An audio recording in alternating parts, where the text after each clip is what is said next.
برای سرو کردنش حالا باید دقت بکنیم که غذامون رو خیلی خوشمزه تر نشون بدیم. یه مقداری از اورگانو سعی میکنیم تو قسمت های مختلفش بریزیم، از این نه زیاد. سلام عرض میکنم خدمت شما رفقا.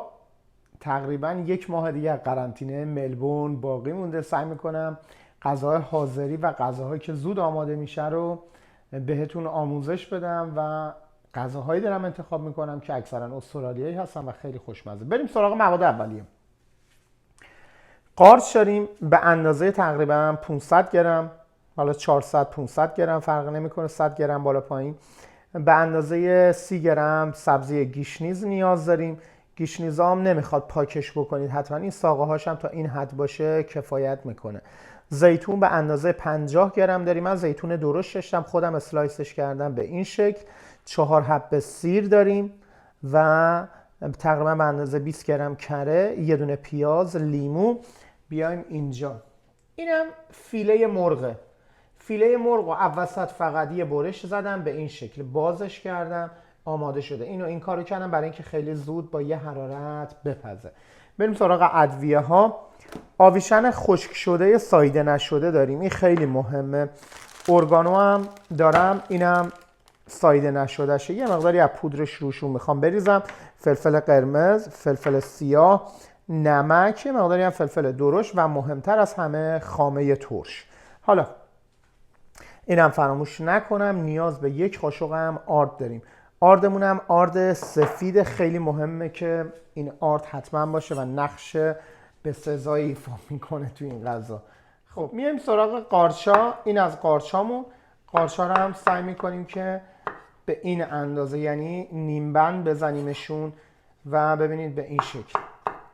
زیاد نمیخوایم درشت باشه. این از قارچامون تا این حد. من یه دونه دیگه از قارچا رو براتون بزنم. اینم از قارچا.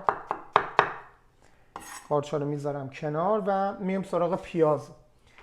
در رابطه با پیاز یه چیز بهتون بگم، این پیاز حتما باید داشته باشه، ولی همین یه دونه پیاز. این غذا برای 4 نفره و اینکه حتما این پیاز باید تا جایی که میتونید، من یه ذرهشو بزنم، ریز خوردش بکنی، یعنی هر اندازه‌ای که توانایی دارید. ببینید خیلی ریز به این شکل. این از پیازا. بس اینم از پیازمون. میایم اینجا سراغ سیر. سیرم به این شکل. اینا اندازه ها خیلی مهمه برای اینکه پخته بشه. سیرم از وسط نصف میکنید و به صورت ورقه های نازک درش میاریم. خیلی باید نازکش کنید که در انتها یه حرارت خورد تمام ازش در بیاد و نمیخوایم سفت بشه و پخته باشه. خب این از این. اینا رو جمع بکنم، خورد کنم و برمیگردم. سراغ فیله ها. فیله ها رو هم وسط به همین شکل یه برش میزنید، به راحتی باز میشه. باز که شد به اندازه 2 انگشت به این شکل خوردشون میکنید. حالا چرا فیله انتخاب کردیم؟ چون قسمتی که داخل مرغ هست و سریعتر از تمام قسمت ها پخته میشه همین قسمت فیله مرغه. یه حرارت ببینه 1 2 3 پخته میشه. حالا دیگه باقیشو میریم پای گاز و اونجا بهتون نشون میدم. خب پیاز رو میریزیم. حرارت رو به هیچ عنوان پایین نیارید. اگه حرارت پایین بیاد غذامون خراب میشه. یه مقداری از پودر اورگانو بهش اضافه میکنم. این اورگانو رو من تو پلاستیکش در نمیارم که هیچ وقت خرابکاری نکنه، چون اگه تو پلاستیکش در بیاریم باعث میشه که همه جا پاشیده شه. این از اورگانو. به اندازه 2 تا بشکون کوچیک اورگانو بهش اضافه میکنیم و اینم از آویشن. آویشن هم تو این مرحله بهش اضافه میکنیم. یه کوچولو که رنگش تغییر کرد، میبینید کرمون هم اضافه کردم. پیازا داره رنگش طلایی میشه. قارچ و سیرمون هم بهش اضافه میکنیم. دیگه حرارت رو پایین نمیارم و دائما همش میزنم تا اینکه به اون مرحله‌ای که میخوام برسه و فیلم میگیرم و بهتون نشون میدم. خب اینا دارن تفت میخورن با هم دیگه. حرارت هم خیلی بالاست، یعنی فرصت نمیده که اینا بخواد آب بندازه. اگه اینو رو هات پلیت هم درستش بکنیم خیلی خوب جواب میده. حالا زیتونم بعد چند دقیقه زیتونمونم اضافه میکنیم. اینم از زیتونمون. زیتونمونم که اضافه کردیم یه مقداری لیمو ترشمونم میچکنیم داخلش، نه زیاد، به اندازه تقریبا 3 تا دونه قاشق. اینم از لیمو تازه. این لیمو یه تپ که میخوره مزهش داخل این تثبیت میشه. به نظر غذای ساده ایه ولی کاملا حرفه‌ایه، به خاطر همین باید خیلی مراقب باشیم. خب حالا تو این مرحله ادویه های دیگه هم اضافه میکنم که یه تفت کوچیک باهاش بخوره. فلفل به میزان لازم، به اندازه‌ای که خب دوست داری داخل غذا داشته باشید. فلفل قرمز رو زدم، فلفل سیاه یه مقداری بیشتر که طعم بگیره.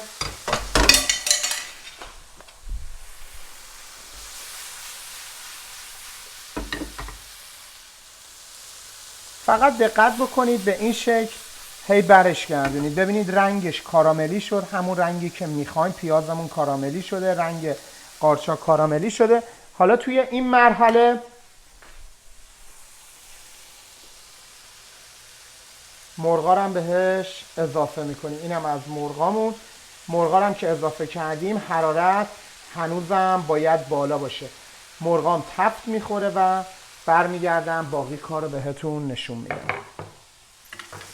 فقط مطلبی که باید بهتون بگم و دقت بکنید، ببینید من روغن آنچنانی ندارم، نگاه کنید، فکر نکنید این یه غذای ناسالمه. روغن نداره، با کمترین روغنی که تونستم اینو پختمش.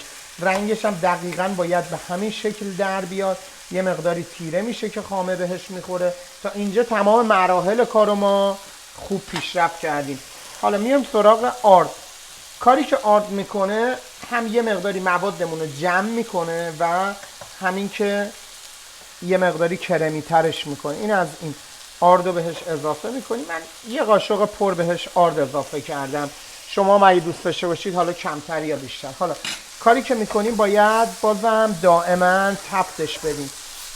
به این شکل تفتش بدیم خیلی راحت به همه قسمتاش آرد نفوذ میکنه. الان میتونیم ببینیم که آرد رو تمام قسمتاش هست، یه مقداری مات شده. حالا تو مرحله آخر که به اینجا رسید، سبزی جعفریمون رو که خورد کردیم و بهش اضافه میکنیم و تو مرحله آخرین مرحله نمک و فلفل سیاه. ببینید اگه غذای پرچربم میشه یه غذای خوب در آورد به اندازه‌ای که به انسان ضرر نرسونه. این غذا خیلی هم موقع درست کردنش چربش میکنن ولی من سعی میکنم که این اصلا چرب نشه. این از این تا این مرحله حرارت بالا. جعفری ببینید تو تمام قسمتاش پخش شده. حالا موقع اضافه کردن خامه است. معذرت میخوام، گشنیز. اینم از خامه. برای 1 کیلو 2 تا قاشق خامه ترش بهش اضافه میکنم. دیگه حرارت رو کمش میکنم، یعنی تقریبا میبندم یا سوزنیش میکنم و همش میزنم. حالا اینو هم میزنم و آخر کار بهتون نشون میدم. برای سرو کردنش حالا باید دقت بکنیم که غذامون رو خیلی خوشمزه تر نشون بدیم.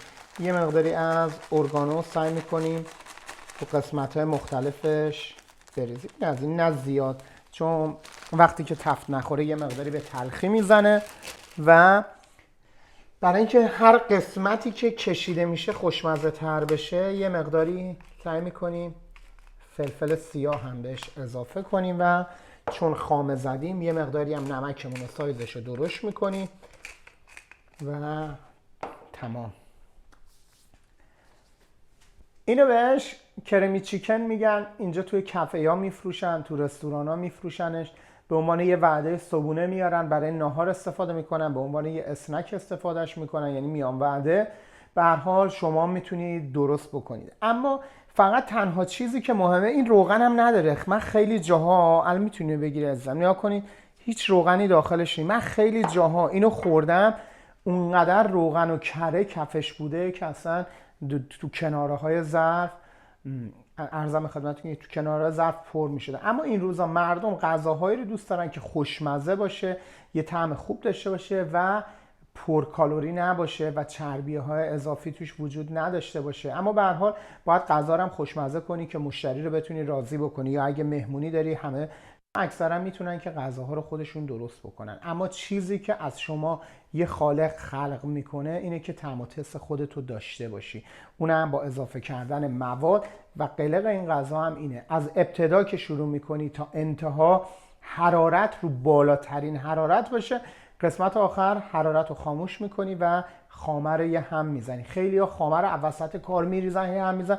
بعد خامه هم نمیچسبه. اما من به عنوان یه آدمی که حالا نمیگیم حرفه‌ای بخوام این غذا رو وردارم، نگاه کنید تمام قسمتاش خامه هست، میبینید تیکه تیکه خامه روش چسبیده به خاطر آردیه که داره، خاممون هم وا نرفته. بس به این مسائل خیلی دقت کنید، خامه زیاد نزنید، زیاد رو حرارت نمونه. یه غذا حرفه‌ای و خوشمزه. تصمیم گرفتم غذای خارجی هم بهتون زیاد بلدم و سعی میکنم بهتون یاد بدم، به خصوص زدم تو کار غذای حاضری که 1 2 3 درست میشه، بهتون یاد بدم و لذت ببرید. یادتون نره الان توی شرایطی هستیم که خب نیاز داریم که ما رو حمایت بکنید، فیلمامون رو اشتراک گذاری کنید، ما رو به دوستاتون پیشنهاد بکنید که بتونیم مثل همیشه قوی باشیم و در کنار همدیگه باشیم. دوستتون دارم از اینکه بیننده ما هستید. دمتون گرم هر کجای دنیا که هستید. خدایا رو نگهدارتون.